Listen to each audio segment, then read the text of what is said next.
मित्रों, सबसे पहले तो आप सबको दशहरा की बहुत बहुत शुभकामनाएं। आज का अपना मुद्दा है कि ये 15 अक्टूबर के इंडियन एक्सप्रेस में मुझे एग्ज़ाम के लिए काम की चीज़ें क्या लगी। हालांकि उससे पहले ये जो अभी यूपीएससी प्रीलिम एग्ज़ाम ख़त्म हुई, तो आप मेरी वेबसाइट पे जाएँ monal.org, और मैंने इकोनॉमी की आंसर की डाल दी है और बाकी सब्जेक्ट की भी आंसर की मैं धीरे धीरे डालूँगा।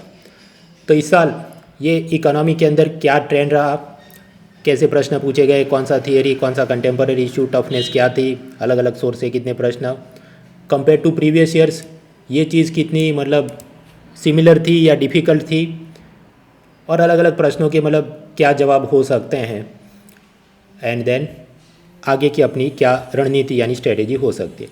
हालांकि नेक्स्ट ईयर में क्या स्ट्रेटेजी होनी चाहिए भाई, as far as economy is concern, जो 2020 में था उससे इनफैक्ट थोड़ा एक दो स्टेप नीचे आसान वाली चीज़ तो पूछी है। तो स्ट्रेटेजी कोई खास बदलती नहीं है compare to what we have been doing over the years. एक तरीका तैयारी करने का ये हो सकता है कि अनअकैडमी पर अक्टूबर के चौथे हफ्ते से, आई थिंक 28 अक्टूबर से मेरा फुल लेंथ कोर्स आ रहा है for prelims and mains coverage for 2022। उसे आप ज्वाइन कर सकते हैं। The code is monal.org। आपको कोर्स ज्वाइन नहीं करना है तो भी खुद से भी तैयारी कर सकते हैं। उसके लिए क्या रणनीति हो सकती है, तो वो भी मैंने उधर डाली है कि what if you do not want to join Monal's paid course. हाँ, तो भी पढ़ाई हो सकती है, ऐसा कोई नहीं कि कोई नहीं पढ़ेगा तो नहीं हो पाएगा। तो तब आपने क्या करना है, वो भी सारी स्ट्रेटेजी मैंने उस आर्टिकल में डाली है, यू गो थ्रू दैट। खैर, वापस आते हैं। हाँ, ये तो करंट अफेयर्स, तो क्या है इसमें जानने लायक। वैसे तो मैं पहले भी कई बार बता चुका हूँ, लेकिन जो लोग मेरे चैनल के साथ अभी अभी जुड़ रहे हैं, पहली तो बात, डेली न्यूज़ पेपर पढ़ना चाहिए। आपको जो पसंद आता है, द हिंदू या इंडियन एक्सप्रेस, दो में से कोई एक पकड़ लो। I prefer Indian Express. रोज़ क्यों पढ़ना है? दो कारण से। एक तो इंग्लिश इंप्रूव हो। आपको लगे मेरे को तो हिंदी में परीक्षा देनी है, मुख्य परीक्षा बराबर है, पर staff selection, bank, state service, बहुत सारी जगह पर यू रिक्वायर इंग्लिश। वो कंपलसरी पेपर हो सकता है। वो ग्रामर के और स्पेलिंग करेक्शन वाले MCQ आपको उन परीक्षाओं में पूछ सकते हैं। तो रोज़ की आदत रहेगी अंग्रेज़ी पढ़ने की, तो आराम से आप स्कोर बना पाएंगे। दूसरी चीज़, ये बात भी सही है कि ये अलग अलग करंट अफेयर्स PDF वाले वो हर महीने का मतलब दे देते थे, न्यूज़पेपर क्यों देखना है, करेक्ट। लेकिन आप रोज़ न्यूज़पेपर देखेंगे तो आपके दिमाग में वो एक दो मुद्दे याद होंगे कि इस महीने में ऐसा कुछ हो रहा था। तो जब आप वो 30 दिन का मंथली करंट अफेयर्स एक दिन में पढ़ने बैठो तो आप उनको कनेक्ट कर पाएंगे और याद रहेगा।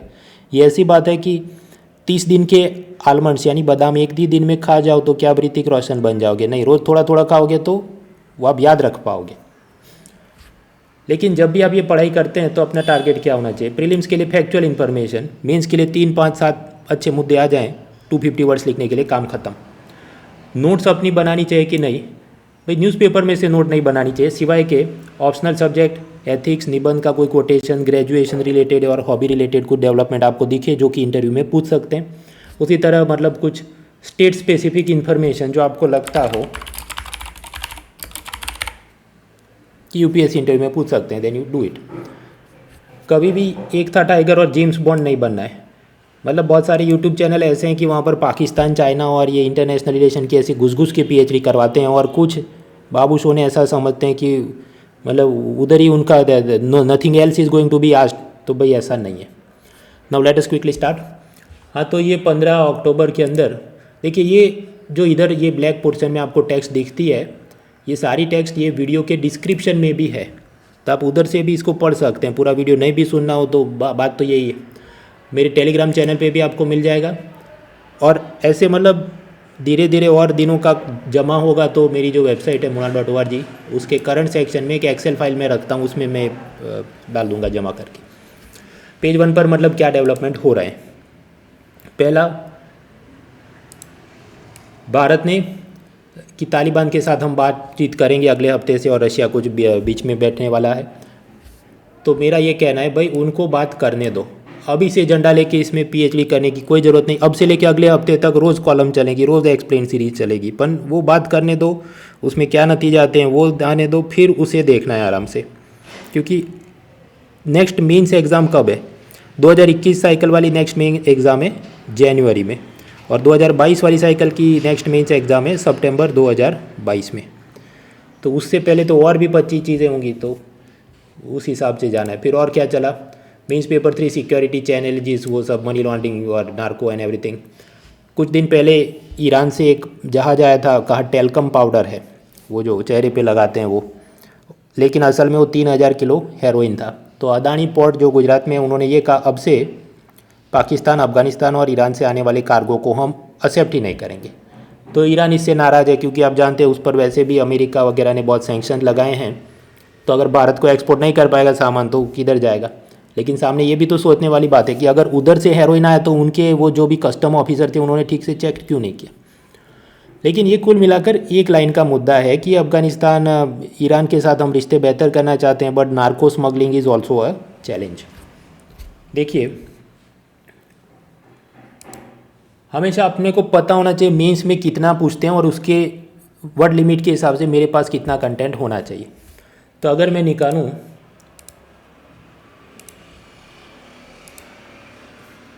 कि हम ये बात करें, ये 2020 का मेंस पेपर 2 है। देखिए ईयर 2020 और ये मार्क्स और ये प्रश्न अलग अलग जगह से, कॉन्स्टिट्यूशन, फेडरलिज्म, वो पहले तो मेंस का आपको सिलेबस पता होना चाहिए।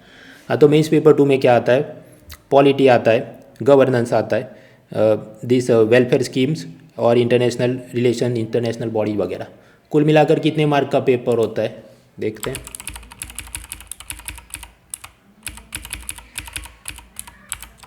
कितना हुआ, ये मैंने कॉलम सिलेक्ट किए, 250 जवाब आया। 250 मार्क्स का पेपर होता है। वो तो मुझे तो पता है, लेकिन मैं ऐसे गिनवा क्यों रहा हूँ आपको, ताकि अब दूसरा काम देखो। इधर जो मैंने ये लिखा है 4 मतलब मैं अपनी इंटरनल कोडिंग के हिसाब से 4 मतलब मेंस पेपर 2 का चौथा ब्लॉक, जो कि इंटरनेशनल रिलेशन है। मतलब आपको कितने दिखते हैं इधर प्रश्न, 4 प्रश्न है। मार्क्स के हिसाब से कितना है, मैं वापस ये कॉलम में आऊँ, ये 4 को मैं सिलेक्ट करूँ, जब क्या है 50, 250 मार्क्स का टोटल पेपर, उसमें से कितना आ रहा है, 50 मार्क का इंटरनेशनल रिलेशन आ रहा है।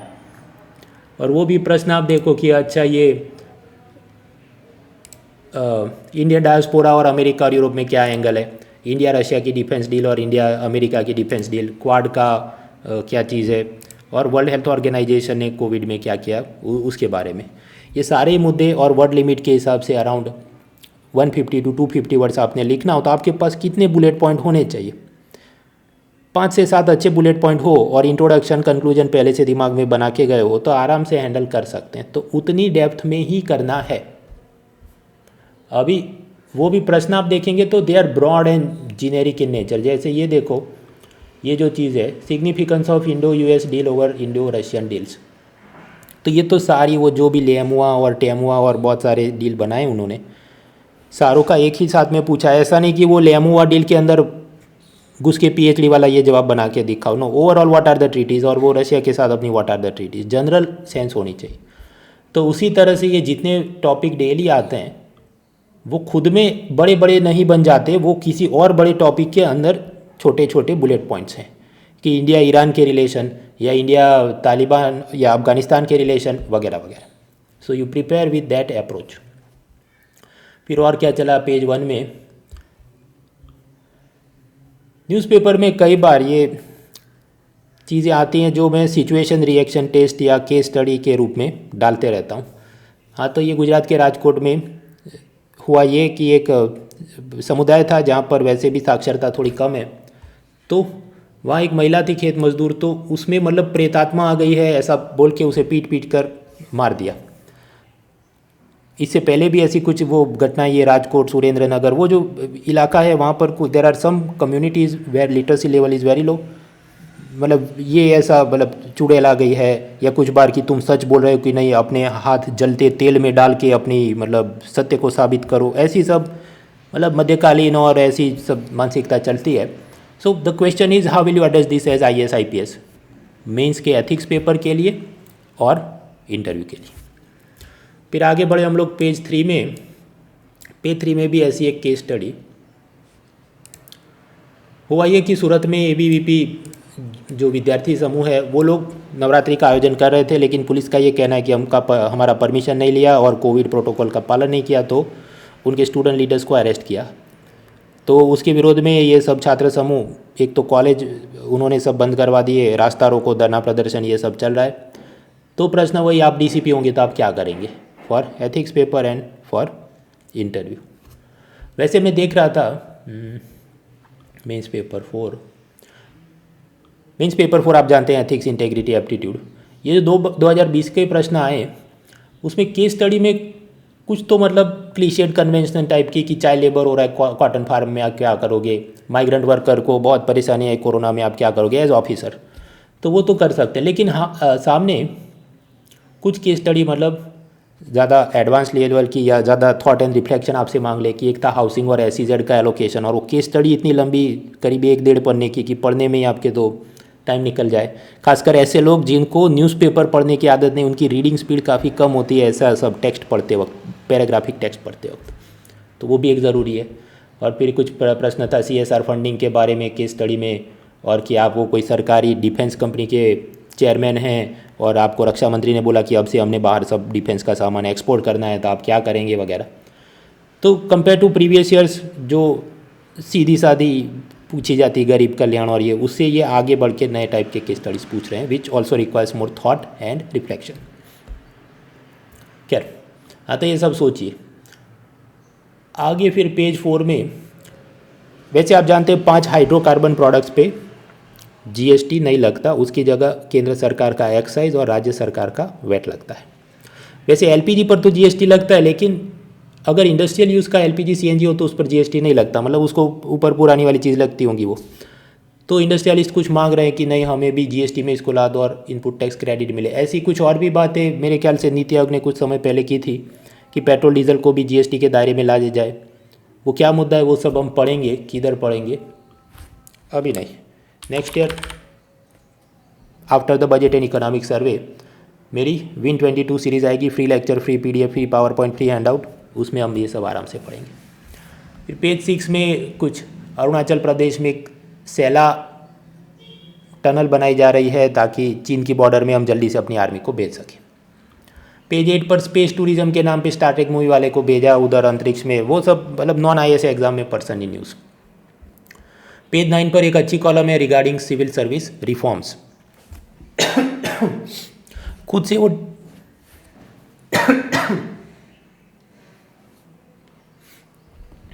आप खुद से वो डिटेल में पढ़ लेना पेज 9 पर। उसका जिस्ट ये है कि क्या करना चाहिए, 3-4 लाइन मुझे हिंदी में बोल देनी हो तो। एक तो अपने पास ऑफिसर कम है, तो ऑफिसर की संख्या बढ़ाने की ज़रूरत है।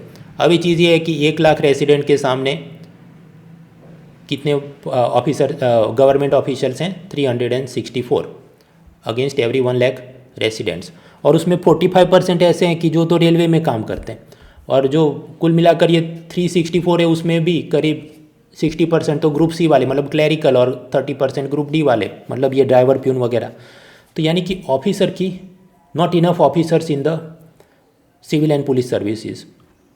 इससे क्या समस्या आती है, अच्छे से काम नहीं हो पाता, फिर जो भी मतलब road, health, education, water, sewage, हर जगह पर जो जनता है वो नाराज़ रहती है, और फिर प्राइवेट सेक्टर की मदद ज़्यादा लेती है कि पानी का टैंकर बुला लो प्राइवेट सेक्टर से, या बच्चों को प्राइवेट स्कूल में भेज दो वगैरह वगैरह।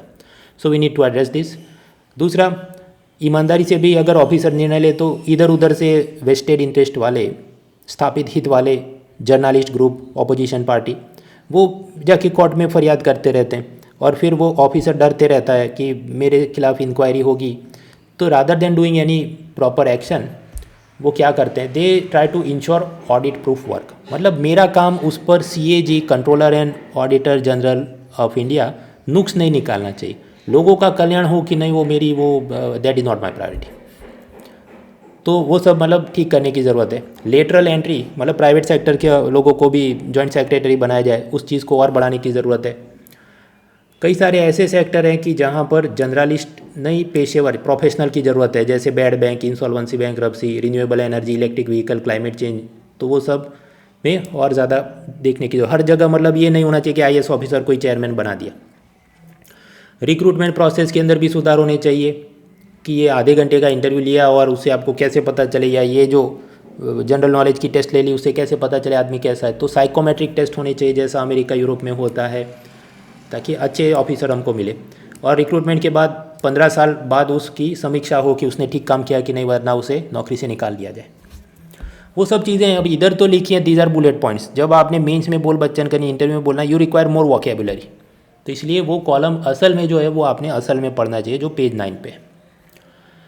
पेज 10 पे फिर इंटरनेशनल रिलेशन में क्या है, भूटान और चाइना बॉर्डर टॉक्स करने वाले हैं, उनके बीच में भी सीमा विवाद है। चीन का तो मतलब किसी के भी पड़ोसी देश के साथ सीमा विवाद नहीं हुआ, ऐसा मुझे नहीं लगता। तो मतलब भारत ने कहा हम इस चीज़ का संज्ञान लेते हैं, okay we take cognitions of this matter. हाँ, तो उसमें अब क्या हो सकता है, समझिए अगर चीन और भूटान का बॉर्डर डिस्प्यूट खत्म हो जाए तो भूटान चीन की गोद में बैठ जाए, लेकिन ऐसा कभी होने वाला नहीं, क्योंकि चीन कभी बॉर्डर डिस्प्यूट सॉल्व करने वाला नहीं। तो खेल खत्म एक लाइन का। India China, India Bhutan relation में ये तो सिर्फ एक बुलेट पॉइंट का मुद्दा है।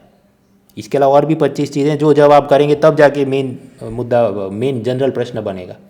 सो अगेन इधर भी एक था टाइगर और जेम्स बॉन्ड बोल के कुछ लोग ये भूटान और चीन के बीच कौन से नदी नाले नहर और तालाब में डिस्प्यूट चल रहा है उसकी छोटी छोटी नक्शा और हर हिल माइन और हिल एंड रिवर एंड वैली का नक्शा पढ़ने का कोई मतलब नहीं है, ऐसा कोई प्रश्न आता नहीं, और आए तो हम लोग उसे सॉल्व कर नहीं सकते। और भी 99 प्रश्न होते हैं जो सॉल्व करने में दिक्कत आती।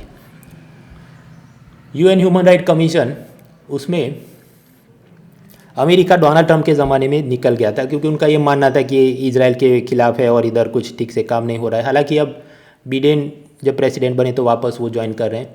भारत भी ये ह्यूमन राइट कमीशन के अंदर अगले कुछ सालों के लिए चुना गया है। फिर ग्लोबल हंगर इंडेक्स, हाँ, तो उसमें भारत का नंबर नीचे गिर गया। अब इसमें से प्रश्न कैसे आते हैं, एक तो रिपोर्ट कौन बनाता है और इसमें कौन से 4 इंडिकेटर नापे जाते हैं, तो वो सब तो हम पिछले साल भी आई थिंक विन 20 सीरीज़ में पढ़ चुके थे, वो वीडियो सब हैं। और नहीं तो इधर जो लिखा है 4 मुद्दे पढ़ लो, काम खत्म। एक आध बार पूछा था कि इसके ये जो 4 component, it is calculated on 4 indicators, वो एक बार कहीं पर पूछा था उन्होंने यूपीएससी के I think non IAS exam में, so you should be aware. Page 11 पर चले थे ये सब एथिक्स, वैल्यू, एटीट्यूड वगैरह में। कर्नाटक के चीफ मिनिस्टर ने ये कहा कि सोशल वैल्यूज़ का जतन करना सिर्फ सरकार पुलिस का काम नहीं है, नौजवानों का भी काम है, तो वो भी थोड़ी मॉरल पुलिसिंग कर दें, यानी नैतिक दरोगाबाजी। तो उसमें मतलब वो ठीक है, जायज़ है। तो स्वाभाविक क्रिटिक्स को मज़ा नहीं आ रहा है। आलोचकों का ये कहना है कि ये नैतिक दरोगाबाजी के नाम पर छोटे कपड़े पहनने वाली महिलाएं और शराब के ठेके पे जाने वाली महिलाओं को ये लोग परेशान करते हैं, विच इज़ मतलब वो राइट टू फ्रीडम वगैरह के साथ। तो वो सब सोचने के मुद्दे फॉर एथिक्स। पेज 12 पर बॉर्डर सिक्योरिटी, तो बॉर्डर सिक्योरिटी फोर्स, सीमा सुरक्षा बल, बॉर्डर के 15 किलोमीटर एरिया में अगर कुछ गलत काम हो रहा है तो उस आदमी को वो अरेस्ट कर सके, सर्च सीजर कर सके, ऐसे पावर थे। तो इसमें नया क्या आया, पंजाब, वेस्ट बंगाल और असम में वो जो उनका अधिकार क्षेत्र था 15 किलोमीटर से बढ़ा के 50 किलोमीटर किया। गुजरात में वो पहले से ही 80 किलोमीटर्स था, तो उसको कम करके घटाकर 50 किलोमीटर्स किया। हालांकि ये सभी के सभी कानून के लिए नहीं, वो कौन कौन से कानून के लिए किया है ऐसा, criminal procedure code, passport act, तो मतलब वो जो गैर कानूनी घुसपैठ होती है, इलीगल माइग्रेंट्स, उसको पकड़ने के लिए मेन ये चीज़ हो रही है। ये जो जुरिस्डिक्शन है वो NDPS act, arms act, custom act वगैरह में नहीं बदला, यानी नशीले द्रव्य, गैर कानूनी हथियार की तस्करी वगैरह जो होती है उसके लिए तो पुराना 15 किलोमीटर वाला ही जुरिस्डिक्शन है। अब इसमें ये फेडरलिज्म का मुद्दा भी कैसे, वो पंजाब और West Bengal they will criticise कि नहीं, ये तो मोदी सरकार हमारे अधिकार क्षेत्र पर, स्थानिक पुलिस के अधिकार क्षेत्र पर ये कर रही है। और बीएसएफ का मानना है कि इसमें तो और अच्छा करने की ज़रूरत थी कि एनडीपीएस एक्ट और आर्म्स एक्ट में भी हमारा पावर बढ़ा देते, तो हम ये जो नशीले द्रव्यों की होती है या कैटल, गायों की तस्करी होती है बांग्लादेश की तरफ उन्हें ले जाया जाता है भारत से, उन सबको अच्छे से रोक पाते। उसकी लंबी चौड़ी एक्सप्लेन सीरीज़ है, लेकिन कुल मिलाकर उसका जिस्ट ये है। देन एक्सप्लेन सीरीज़ में दूसरा कि ये खाद्य तेल की महंगाई बढ़ रही है, क्योंकि भारत में एडिबल ऑयल का प्रोडक्शन कम है, बाहर से आयात करते हैं और वो महंगा हो रहा है, तो उस पर जो आयात पर जो सीमा शुल्क लगता था, कस्टम ड्यूटी, उसको कम किया गया। कम मतलब वेव्ड, यानी जीरो कर दिया है for sunflower oil, palm oil, soybean oil वगैरह, ताकि ये जो त्यौहार आ रहे हैं उसमें प्राइस कंट्रोल में रहे और आगे कुछ स्टेट इलेक्शन भी आ रहे हैं तो केंद्र सरकार मतलब जनता खुश रहे। इसको अभी हम पढ़ने नहीं बैठेंगे। सरकार ने इसमें मेरे ख्याल से कुछ एक स्कीम भी लगाई थी पाम ऑयल के लिए, वो हम विन 21 सीरीज़ में पढ़ चुके थे। और आगे जब जो मुद्दे होंगे एग्रीकल्चर फूड इन्फ्लेशन के, अगले साल विन 22 सीरीज़ में हम पढ़ेंगे। हमेशा याद रखो, अपनी परीक्षा कल सुबह नहीं है, तो हर चीज़ जो आए तो तुरंत झंडा लेके उसको तैयार नहीं करना है। झंडे का ही नाम लिया तो और क्या क्या आदमी ले सकता है? बाउ एंड एरो, तीर कमान। नॉर्वे में तीर कमान से कुछ 5 लोगों को मार दिया और उनकी पुलिस बोले ये आतंकवादी घटना थी। तो सोचना ये भी है कि केवल बंदूकों पर प्रतिबंध कर दें तो आतंकवाद बंद हो जाएगा, ऐसा मानना भी गलत। हालांकि इसका मतलब ये भी नहीं कि बंदूकों की छूट होनी चाहिए जैसा अमेरिका में, वरना वहाँ तो स्कूल के बच्चे भी जाके किसी को गोली मार देते हैं। बीच में ऐसा न्यूज़ आया कि 2 साल का बच्चा था, उसने बंदूक उठा ली और उसकी मम्मी जो जूम मीटिंग में कुछ मीटिंग कर रही थी उसको गोली मार दी। तो neither way is correct. Page 14 और उसके बाद वो सब इकोनॉमी के प्रश्न, अब उसमें कुछ खास जोरदार चीज़ें नहीं है। भारत में कोयले की किल्लत, बाहर से वी आर इम्पोर्टिंग कोल, उसमें क्या प्रॉब्लम है? ये जो इंडोनेशिया चाइना वगैरह से आता होगा वो महंगा हो गया है, तो भारत के थर्मल पावर प्लांट्स इलेक्ट्रिसिटी मतलब वो पैदा कर तो सकते हैं लेकिन महंगी बेचेंगे, तो महंगा वो बेच नहीं पाएंगे क्योंकि उन्होंने पहले से कुछ अग्रीमेंट साइन करके रखे हैं। तो वो सब मतलब बैठे हुए हैं and there is a crisis. अभी इसको पढ़ने नहीं बैठेंगे, सरकार कुछ नया डिसीजन ले वो सब हम पढ़ेंगे विन 22 सीरीज़ में। Insolvency bankruptcy board of India क्या है? Statutory body. उसके चेयरमैन कौन थे? MS साहू। अभी उनका 5 साल का कार्यकाल खत्म हो गया, तो एक नवरंग साइनी उसको बनाया गया चेयरमैन। बैंकिंग, जनरल नॉलेज और वो सब में खास याद रहना चाहिए सब चीज़ों के नाम। इसके अलावा RBI डेप्यूटी गवर्नर ने ये कहा है कि बैंकों ने कैपिटल अकाउंट कन्वर्टेबिलिटी, पूंजी खाते पर रुपये की पूर्ण परिवर्तनशीलता के लिए तैयार होना चाहिए। अब ये पूरा क्या मुद्दा है कल परसों में देख लेना, इसकी एक्सप्लेन सीरीज आ जाएगी, पढ़ने नहीं बैठेंगे। वो पूरी जो चीज़ है वो ऐसी कि थियरी भी समझनी पड़े, उसके अलावा आप वो सीधा हवा में नहीं समझ सकते। विल डू दैट, लेकिन वो विन 22 सीरीज़ में देखेंगे। और वैसे भी ये तो असल में सरकार नोटिफाई करे, FRBM एक्ट अमेंड हो, RBI नोटिफाई करे तब जाके आएगा। ये तो कई ज़माने से चले, एक तारापुर समिति बनी थी और कैपिटल अकाउंट कन्वर्टेबिलिटी और करना चाहिए नहीं करना चाहिए। Will see that but in win 22 series. तो ये था अपना 15 अक्टूबर का न्यूज़पेपर। टेक्स्ट इसका ये सब डिस्क्रिप्शन में भी है, टेलीग्राम पे ये, और कुछ दिनों का और माल जमा होगा फिर मैं एक्सेल फाइल में भी डाल दूँगा। सो सी यू नेक्स्ट टाइम।